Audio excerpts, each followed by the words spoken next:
Silent Hill F. Nobody knows what the F stands for, but legend says it stands for frame rate. But we're going to find out, Alex, because I played a lot of Silent Hill F at Gamescom, so much so that I felt the need to talk about it in this video today. So welcome to my video. Thank you there, John. I also was going to make a joke about I have no idea what the F stands for, but he took it right out from underneath me. In this case, though, I'm just happy to see a UE5 game that looks pretty slick and running pretty well. Right there, John? Absolutely. So first of all, this was a unique Gamescom appointment, unlike any I've ever had before. They actually asked us to take upwards of 3 hours to play this demo. And usually I'm like, it's a lot of time. But the schedule was so packed, I decided I was going to pump in there and do it. So I opted for it and went into their business booth. They take you into this back room where they've got several stations set up with the game. And they basically just let you loose with Silent Hill F for like 3 hours. My goodness. They said there was an endpoint. I didn't reach that endpoint, but I did play for a long time. And today we're going to talk about both my PC experience, which is what I played on, as well as PlayStation 5, because I also saw it on that system, and what the heck the game is in general. So Right. And based upon the footage you've been given here from the developer, John, what platform would you say we're looking at here? So they did not specify what this B-roll is from. I did not capture my own, but to me this looks like what I saw with the PlayStation 5 version. It could be PS5 Pro as well, but I will say that I briefly saw the PlayStation 5 version running. Not briefly, a good 20 minutes, and it was a nice smooth 60 frames per second, and this was running on a base PlayStation 5 at the show. Right. And of course the cutscenes are 30, which is also true, I noticed on PC, interestingly enough. But I didn't mind because they have the motion blur shutter speed dialed in really well during the cutscenes in a way that makes them look somehow just awesome. Mm-hmm. It's hard to explain, but they look really good when they play back. But the game itself runs at 60 on the console. Right. And the reason, so I also played on PC, and like I said, my initial PC reactions weren't great, but they had it running at native 4K with everything cranked up, and I'm not sure what the PC was, but I actually just went in there and switched to DLSS quality mode, and that fixed it, and it was back to like lock 60 on PC as well. Okay. So yeah, that's a demo thing. Sometimes developers put games up to far too high resolutions. I saw Outer Worlds 2 running on a PC, and it was running at what appeared to be native 4K and quite poorly. So there are good ways to do demos, and there's there's better ways to do them.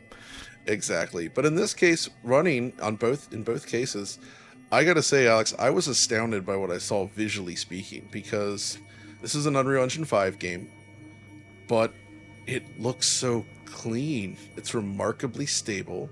It doesn't have the typical splotchiness and the sort of like temporal noise that we're so accustomed to with UE5 games. Edges were super sharp in both cases. The performance stable, stutters 0.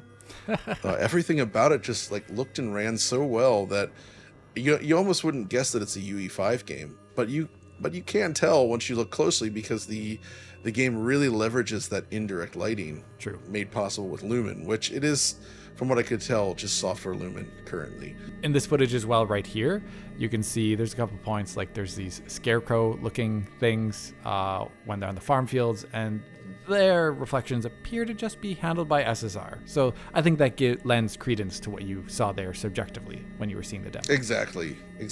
And on PC, I could see the SDF reflections mixed with SSR as well. So typical software Lumen. But you know what? Honestly, overall, the subtle lighting was just excellent. And I really like the way this looks. The mood, the fog, everything about it feels just really good. And that's the thing about this game, is it's just weird, and I like that in a good way, right?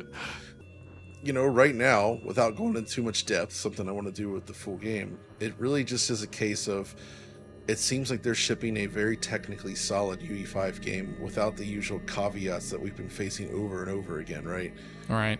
Where it runs well, it looks really good, and it's free of the typical noise and artifacts that we associate with this engine, especially on PC with DLSS, where it was just like pin sharp image quality without any sort of, or like absolute minimal ghosting or any sort of like artifacts like that. It just felt remarkably solid in a way that I usually don't see with UE5 games. That is excellent. So, and this is a collaboration between Konami and a developer known as NeoBards. And this is their first project like this in this vein, and I gotta say, I think they did an excellent job so far.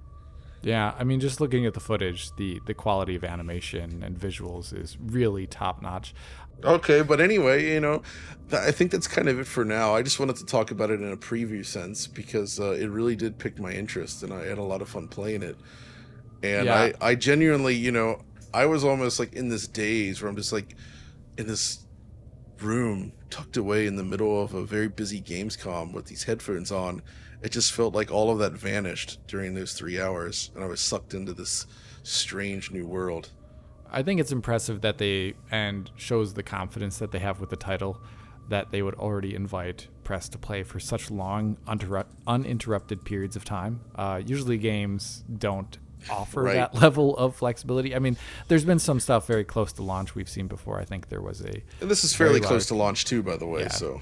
Yeah, but even then, I'm impressed that the confidence that. And I would say I don't think this is a game that would show that well if you could only play it for like 15 minutes, because it's too slow of a burn, right? If you gave this demo to anybody else, they would just end up wandering around, not sure where to go in the city, and then the demo would end. And then they'd be like, what am I doing? Right? Like, you need What's the that. point? The whole thing is that you need to be able to wander around, not knowing where to go, and get lost in that fog to really start to feel the mood they're going for. Right. So I think that's super important, and I will definitely be checking this out when it Yeah, arrives. I can't wait to see your video on it when it does come out. I think it's also going to be, depending upon the release date, I should hopefully be able to make a PC version about this game. Oh, excellent. Well, anyway, thanks to everyone for watching, and thanks for joining me, Alex. Of course. And anytime, we'll Tom. see you next time.